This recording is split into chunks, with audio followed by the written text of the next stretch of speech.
नमस्कार, आप देख रहे हैं मौसम तक चैनल। मैं हूं देवेंद्र त्रिपाठी। दोस्तों, एक तरफ एल नीनो की चिंता तो दूसरी तरफ आईओडी का खतरा। दरअसल मॉनसून आने से पहले इस बारे में चर्चाएं शुरू हो जाती हैं कि इस बार एल नीनो क्या करने वाला है। और एल नीनो की कहानी मैंने आपको बताई थी एक वीडियो में जो इसी चैनल पर अवेलेबल है, आप देख सकते हैं। इस वीडियो में मैं बात करूंगा इस साल 2023 में इंडियन ओशन डायपोल को लेकर अलग अलग मॉडल क्या इंडिकेट कर रहे हैं, क्या संभावनाएं नजर आ रही हैं। इससे पहले मैं आपको बता दूं कि भारत में मॉनसून सीजन में औसतन वर्षा कितनी होती है। अब ये तो पूरा 12 महीनों का आंकड़ा है जिसमें लगभग 1160 मिलीमीटर वर्षा रिकॉर्ड की जाती है, जिसका टोटल जो अगर हम मॉनसून से अलग करें बाकी महीनों को तो मॉनसून सीजन में कुल 888 मिलीमीटर के आसपास बारिश होती है। बाकी पूरे भारत में पूरे साल भर में 1160 मिलीमीटर के आसपास वर्षा होती है। और यहाँ पर आप देखिए दो अलग अलग समय का एवरेज लिया गया है। एक तो 1961 से 2010 के बीच का और एक 1971 से 2020 के बीच का।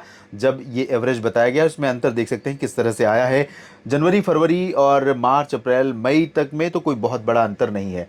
ये नॉर्मल रेनफॉल आप देख सकते हैं, मई में 62 है तो यहाँ पर भी मई में 61.4 है, थोड़ा सा बढ़ा है।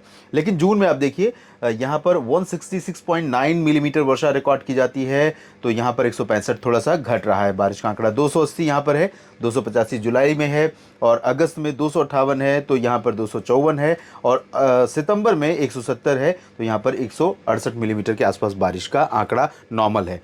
तो मॉनसून सीजन में आप देखेंगे तो ये 4 महीने जून, जुलाई, अगस्त, सितंबर, इन 4 महीनों में बारिश के आंकड़ों में गिरावट हुई है। 1971 और 2020 के बीच की जो 50 साल की अवधि है, इस दौरान 1961 से 2010 की अवधि की तुलना में। लेकिन ये बहुत बड़ा अंतर नहीं है। हालांकि मॉनसून के पैटर्न का संकेत, मॉनसून के पैटर्न में बदलाव का अनुभव आपने खुद भी किया होगा।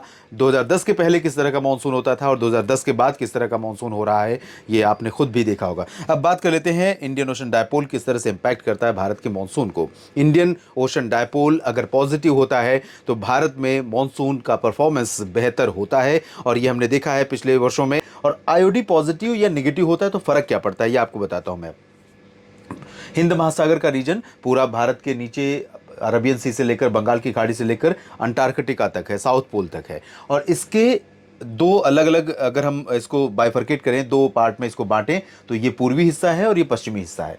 जब पश्चिमी हिस्सा गर्म होता है, समुद्र की सतह का तापमान यहाँ पर जब गर्म हो जाता है तब आईओडी को पॉजिटिव माना जाता है। और पॉजिटिव मतलब भारत सहित अफ्रीकन कंट्रीज में ज़्यादा बेहतर बारिश की, हैवी बारिश के चांसेस रहते हैं क्योंकि मॉइस्चर का जो फ्लो यहाँ से होता है वो काफ़ी ज़्यादा यहाँ ऐड होता है साउथ वेस्टर्न इवेंट्स में और वो इस तरह से भारत के ऊपर पहुँचती हैं।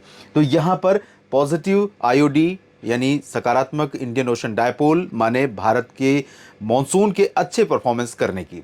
और अगर यही नेगेटिव हो जाता है यानी कि जो पूर्वी क्षेत्र है, इंडियन ओशन का पूर्वी हिस्सा है, ये गर्म हो जाता है और पश्चिमी हिस्सा कूल हो जाता है तो यानी कि यहाँ पर टेम्परेचर सामान्य से नीचे चला जाए, यहाँ पर टेम्परेचर सामान्य से समुद्र की सतह का जो है वो ऊपर चला जाए, तो ऐसे में मॉइस्चर का फ्लो इधर जाना कम हो जाता है, इधर आता है। तो यहाँ पर उस दौरान हैवी रेन होता है साउथ ईस्ट एशिया में और अफ्रीकन ऑस्ट्रेलिया और आसपास के भागों में। हालांकि ऑस्ट्रेलिया पर इस आईओडी के पॉजिटिव, निगेटिव या न्यूट्रल होने का बहुत ज़्यादा इम्पैक्ट देखने को नहीं मिलता है। लेकिन इस दौरान ड्राउट रहता है, सूखा जैसी स्थितियां बनती हैं अफ्रीका के पूर्वी देशों में और साथ ही साथ भारत के तमाम इलाकों में। ये पूरा रीजन यहाँ पर मानसून की हवाओं को आईओडी इंडियन ओशन डायपोल के चलते, निगेटिव होने के चलते इंडियन ओशन से जो आने वाला मॉइस्चर है उसका सपोर्ट नहीं मिलता और ऐसे में यहाँ पर सूखे जैसे हालात बनते हैं। और इस समय क्या कंडीशन है, अब मैं आपको उसकी स्थिति दिखाता हूं। अभी मार्च के लिए जो प्रोजेक्शन है, अलग अलग मॉडल हैं, ब्यूरो ऑफ मेट्रोलॉजी, कैनसिप्स और ईसीएमडब्ल्यूएफ, मीटियो, यूकेएमओ और मीन, ये जो 6 मॉडल हैं ये इंडिकेट कर रहे हैं कि किस तरह का इंडियन ओशन डायपोल इस बार रहने वाला है। यहाँ पर एक अच्छी बात मुझे जो नज़र आ रही है अब मार्च से लेकर जुलाई के बीच में, ये पहले तो मैं आपको समझाऊं कि न्यूट्रल और नेगेटिव या पॉजिटिव क्या होता है। न्यूट्रल में आप देख सकते हैं ये है न्यूट्रल फेज, यानी कि अगर सामान्य से, ये है सामान्य टेम्परेचर जितना होना चाहिए समुद्र की सतह का लगभग उतना, और उससे अगर नीचे जाता है 0.4 डिग्री सेल्सियस तक तो भी उसे सामान्य माना जाता है, और उससे ऊपर 0.4 डिग्री तक जाता है तो भी उसे सामान्य माना जाता है। और अगर समुद्र की सतह का तापमान आईओडी इंडियन ओशन डायपोल के पॉजिटिव फेज की बात करें तो जैसे जैसे टेम्परेचर बढ़ता जाएगा हम उसे पॉजिटिव मानते जाएंगे, अगर इसी रेंज में रहेगा तो हम उसे न्यूट्रल मानेंगे। तो कैनसिप्स यहाँ पर दिखा रहा है मार्च में न्यूट्रल से थोड़ा सा बेहतर, बाकी सभी न्यूट्रल के रेंज में ही दिखा रहे हैं। लेकिन अगर हम इसको आगे बढ़ाएं और अप्रैल महीने में देखें तो अप्रैल में आप देखेंगे लगभग लगभग वैसा ही प्रोजेक्शन है आईओडी के। हालांकि अच्छी चीज़ ये है कि ये नेगेटिव की तरफ नहीं है, पॉजिटिव की तरफ इसका ट्रेंड है। और ये मॉनसून जब हमारे देश में दस्तक दे रहा होगा, मई में 20 मई के आसपास अंडमान व निकोबार द्वीप समूह पर पहुंचता है मॉनसून और 1 जून को केरल में दस्तक देता है, उस दौरान इंडियन ओशन डायपोल का क्या रहेगा। मई में आप देखिए कैनसिप्स यहाँ पर थोड़ा सा और होपफुल है मई महीने में आकर, और ये पॉजिटिव फेज की तरफ दिखा रहा है। तो इसके अकॉर्डिंग बेहतर मॉनसून हो सकता है एल नीनो के अस्तित्व में आने के बावजूद। लेकिन यहाँ पर आप देख सकते हैं मीटियो इसको थोड़ा सा नेगेटिव की तरफ ले जा रहा है मई महीने में। और इसके बाद जून की बात करेंगे तो सारे के सारे मॉडल इसको पॉजिटिव की तरफ दिखा रहे हैं। और जब ये मॉनसून हमारे देश में दस्तक दे रहा होगा, जब मॉनसून की बारिश शुरू हो रही होगी, उस दौरान ये पॉजिटिव रहेगा। बॉम्ब ब्यूरो ऑफ मेट्रोलॉजी और कैनसिप्स ज़्यादा होपफुल है इसके पॉजिटिव होने को लेकर, लेकिन बाकी मॉडल्स उतने ज़्यादा होपफुल नहीं है। खासतौर पर मीटियो यहाँ पर लगातार नेगेटिव की तरफ प्रोजेक्ट कर रहा है। ईसीएमडब्ल्यूएफ बहुत ज़्यादा होपफुल नहीं है, पॉजिटिव की तरफ न्यूट्रल ले जा रहा है। और साथ ही साथ यूकेएमओ और मीन भी इसको न्यूट्रल के रेंज में रख रहे हैं।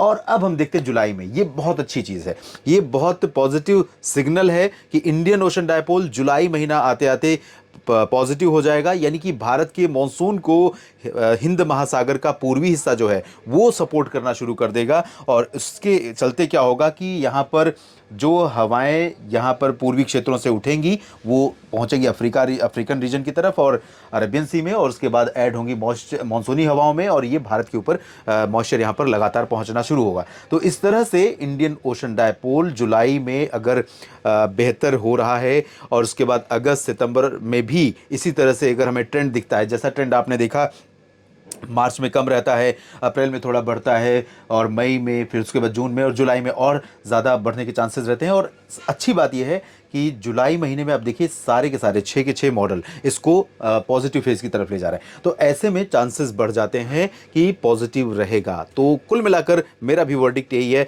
मैं तो खैर बहुत इस बारे में समुद्र की सतह, समुद्र के बिहेवियर को प्रेडिक्ट करना इतना आसान नहीं है। बहुत तरह के मॉडल हैं, बहुत तरह के साइंटिस्ट लगातार इस पर काम करते हैं। तो जो निष्कर्ष निकाला गया है इन सभी का और जो बाकी कंडीशंस हैं, और आमतौर पर यह भी देखा जाता है कि जब एल नीनो उभार पर होता है प्रशांत महासागर में, उस नीनो 3.4 रीजन के पास, उस समय समुद्र की सतह का तापमान वहाँ पर गर्म हो रहा होता है। उस दौरान यहाँ जो आईओडी है इंडियन ओशन डायपोल, उसके भी पॉजिटिव बनने के चांसेस होते हैं। तो संभावनाएं इसी बात की लग रही हैं कि इंडियन ओशन डायपोल भारत के मॉनसून के दूसरे महीने में पॉजिटिव फेज में पहुंचेगा, और ऐसे में भारत का मॉनसून एल नीनो के अस्तित्व में आने के बावजूद बेहतर हो सकता है।